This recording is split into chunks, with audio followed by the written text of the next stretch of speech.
And it's time for Worldview with Britt Clennett, starting in northern Italy. Officials there are warning residents to get to higher ground as heavy rains are bursting riverbanks and flooding towns. At least 5 people are dead so far, and some 5,000 people have been evacuated. Britt, what's the latest? Well, as you say, Diane, at least 5 people have been killed and thousands evacuated from their homes. Rivers have been burst.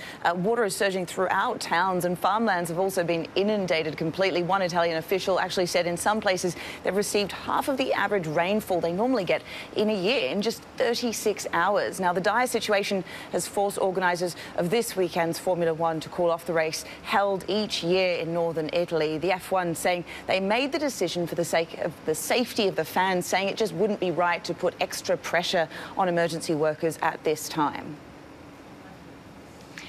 Britt, meanwhile in Sudan, the United Nations is calling for $3 billion worth of aid to help the millions affected by conflict there. What's happening with the fighting there, and how could this aid help?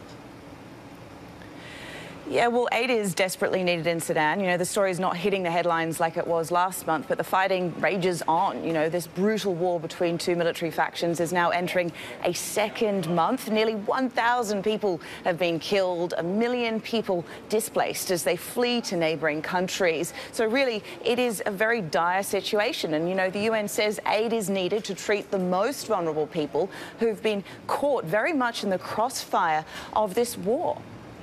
And new battles, I must add as well, Diane, I'll just add as well that we are seeing new battles emerging. You know, airstrikes, artillery fire heard in the capital, Khartoum. So there's an urgency to this, Diane, to help Sudanese people as soon as possible.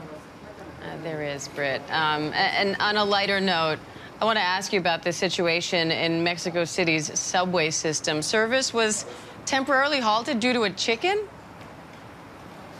Yeah, on a much lighter note, this chicken caused quite a bit of chaos. It was chased around by workers on the subway who tried everything they could using brooms and a jacket to catch him. I'll say it's a him. I don't know if it's a him or a her. We'll call it an it. But as you say, service was even stopped for a bit before they finally got hold of him. I keep saying him.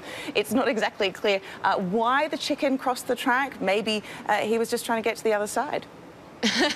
Britt Clennett. Well played, Britt Clennett, for Worldview. And Britt, I know you're in Japan ahead of G7. We, of course, will be covering more on that as the summit gets underway. Thank you. Hi, everyone. George Stephanopoulos here. Thanks for checking out the ABC News YouTube channel. If you'd like to get more videos, show highlights, and watch live event coverage, click on the right over here to subscribe to our channel. And don't forget to download the ABC News app for breaking news alerts. Thanks for watching.